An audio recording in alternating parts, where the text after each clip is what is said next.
job to like sleep with 100 guys. I'm like, no, I don't want to be a part of the show. And they're like, just come and audition. I was like, no, what part of I don't want to be a part of the show? Do you not understand? Like, this is, no. And then they were like, no, the character who I would audition for is different. I was like, oh, is it a character who says, can you like, hello, pick your brain up off the ground, you're a moron? They were like, exactly, actually. I was like, oh, okay. She has like some of the best lines in the world, and Brittany Kowalski is hilarious. And everybody is like, when I go to a convention, Brittany and I used to go to conventions, and people would tell me that my name is Brittany.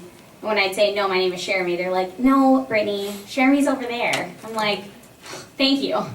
This whole life, I've been living a lie. And then they go up to Brittany, and they're like, oh, Brittany, she's like, do you want me to sign this? They're like, why are you signing Brittany's name, Cherami? Like, that was rude. She's like, I'm not. This is my name. And they're like, we know who you are. So she comes up to me and she goes, what is going on? I was like, I don't know. But this person who was doing it was like getting about, by the end of the convention, there were 30 people that believed this person. And so it was like, Brittany and I would do a panel, and I said, this is the Cherami Leigh Q&A. Can I be here with Cherami?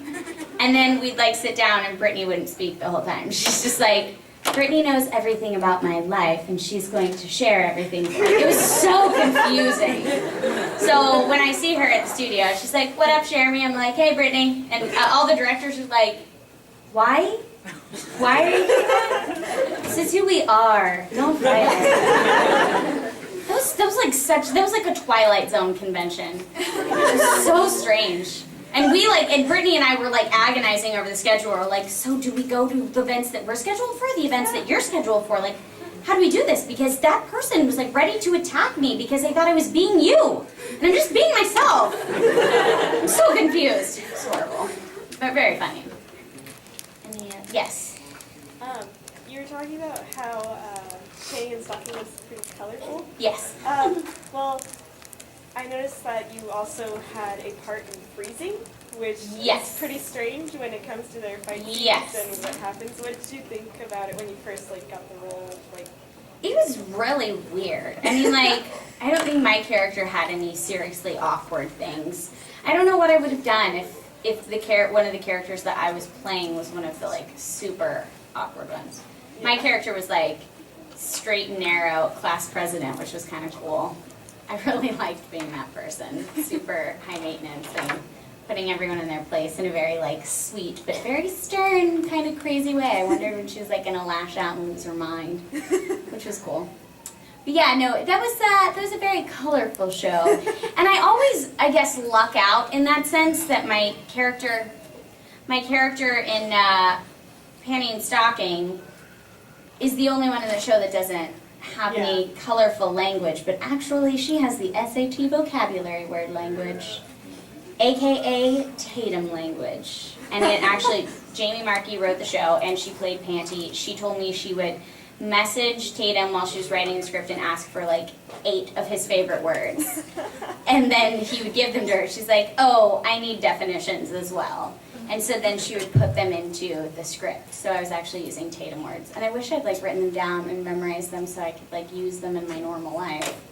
Sound really smart. Yes? Since we're talking about colorful characters, how do you feel about the episode of Strike Witches where they all have to change underwear because someone loses their underwear? My goodness. That was one of those things where I was like, it wasn't a why, it was a fan service. And that's generally, I think, how most of us feel about it. We're gotta love it.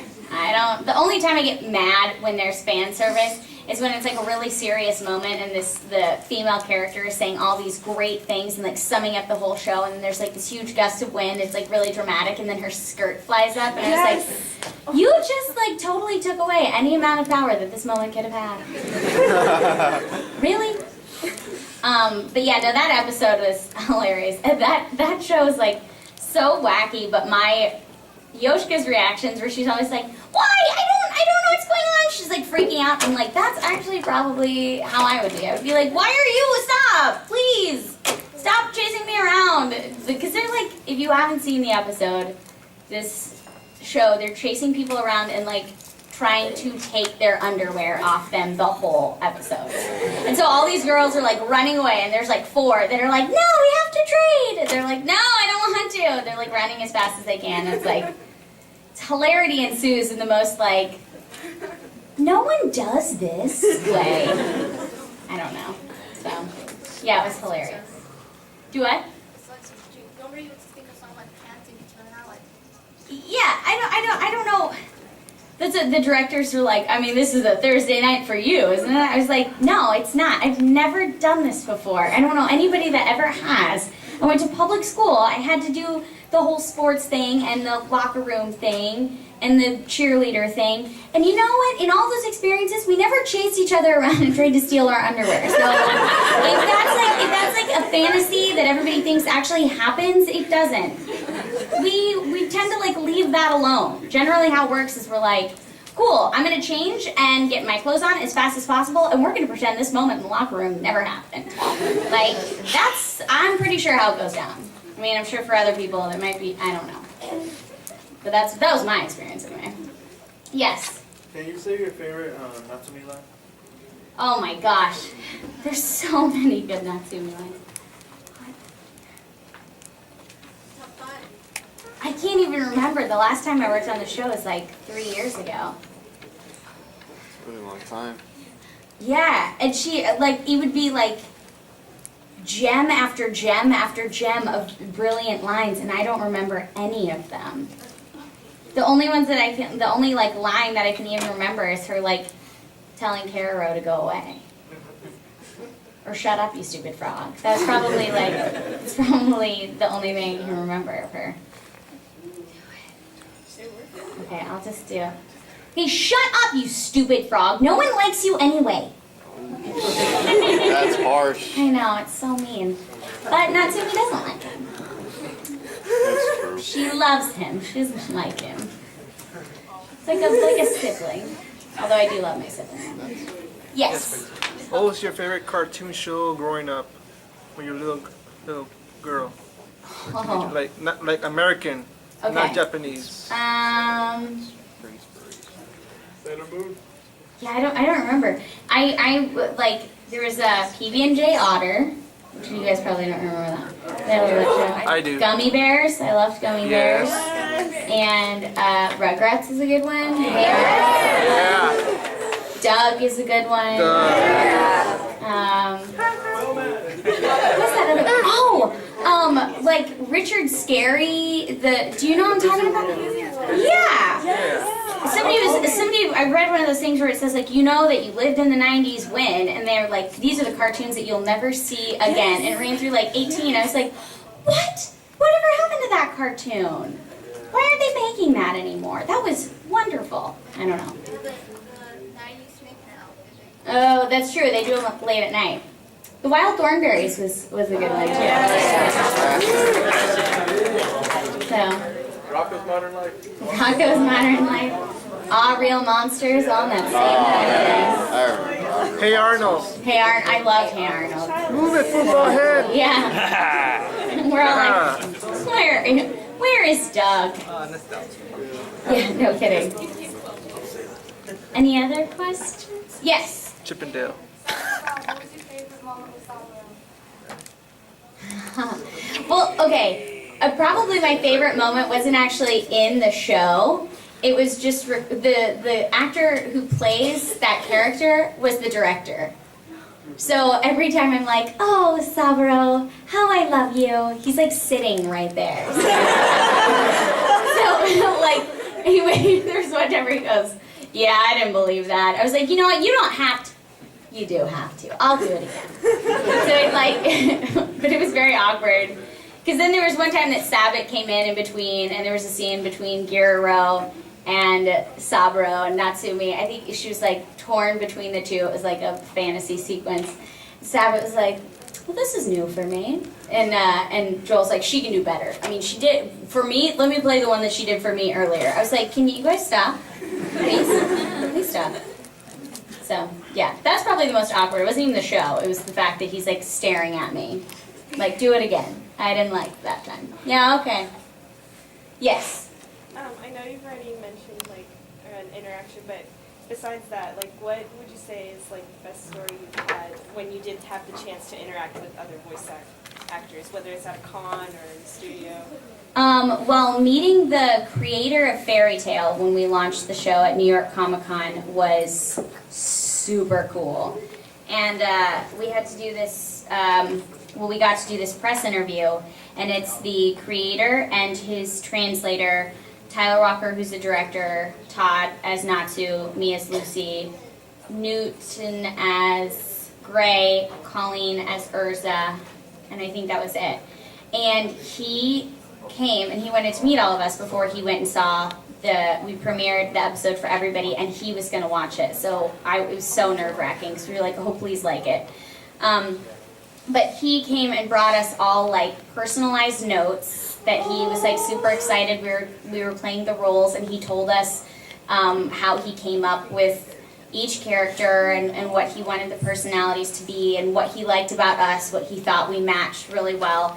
And then he gave us all like a little keychain of our characters, which is what's on my keychain right now, which when I went to the 7-Eleven and I put my keys on the counter because I was like looking for something. And the guy was like, Lucy from Fairy Tale? Yeah, you watch Fairy Tale. He's like, you sound like her. I was like, how about that? That's so weird. I don't know. He was like, seriously, you should do one of those like fan dubs online because you really sound like her. I was like, that's so nice of you. I'm going to go tell my friend about that. That's crazy. Small world. He was like, you better tell that girl you're coming for a job. I was like, I'll find a way. Twitter these days. I'm like going to tweet myself. The 7-Eleven man said, I'm coming for your job, self. So yeah, that was interesting. But yeah, it was super cool. And then he sits between me and Todd for the premiere, and Todd was like, kept looking over at me. He was like, is he liking it? I was like, Todd, he's smiling. I don't know. Either he's really good at disguising his disgust, or he thinks it's good. I don't know. Isn't that a Japanese person? Yeah, it might have been. That's what we were all nervous about. Cause he didn't say anything at the very end. He started crying, and we were like,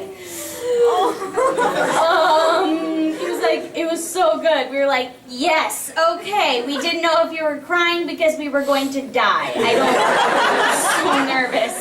So I loved my keychain. I was like, I'm gonna have to give it back. And be like, I'm sorry, sir. No, it was very cool. And he also gave us like a little note from the Japanese counterpart because I'd never met a Japanese voice actor for a character that I've voiced. So he gave us all a note, which was really cool. That was an awesome experience. Any other questions? I think we got time for one or two more. Yes. Have you watched Madoka Magica, and if so, what was your reaction? I have not watched it. Now I'm going to have to. Ouch. Prepared. Okay. Am I going to be sad? Because maybe I don't want to watch it. Yes. Then no, I can't watch it. I can't. There's been 3 shows that people have been like, television shows and anime. And people are like, you need to watch the show. I'm like, okay, great. So I start watching the show. I get invested, everything's going great, and then something horrible happens and I can't finish the show. So I can't do that again. Well, and then they're like, it gets better, it gets better. I was like, well, I'm sorry, I'm in mourning from before, so I need a couple days now. You got me hooked, I watched 5 episodes a day, and then this happened, and I need some time. Right? Okay, it's very short, like the sadness? Okay. Yeah, the show that I was watching, Sword Art Online, somebody's like, it's an insane show, you should watch it. And I was like, okay, cool, I'll watch it. So I was watching it. That show is like a huge roller coaster. That's the show I got like hooked on, watching like 1 million episodes a day, and then I looked at the screen, I was like, awesome. I looked at the screen and I literally went, no. I hate you. And I was like, no more show. And everybody's like, Cherami, it gets better. You gotta watch it. I was like, no, I'm not gonna continue watching it. Do you have any idea what you put me through? And then 2 days before, I don't know if anybody's seen Joan of Arcadia. It's like one of my favorite shows of all time. The season 2, I'm not gonna give it away. Adam does something I was not happy with. So I watched that and I was like, 2 relationships and questionable status in a matter of 2 days. I can't handle it. So like I texted my mom and my fiance and like 3 people. I was like, I'm having a really hard time right now. And they were like, what happened? I was like, okay, these 2 couples that I like love. They were like, are they real people? I was like, well, there are real actors that play them. I don't know. Sums It it was up. horrible. So bad.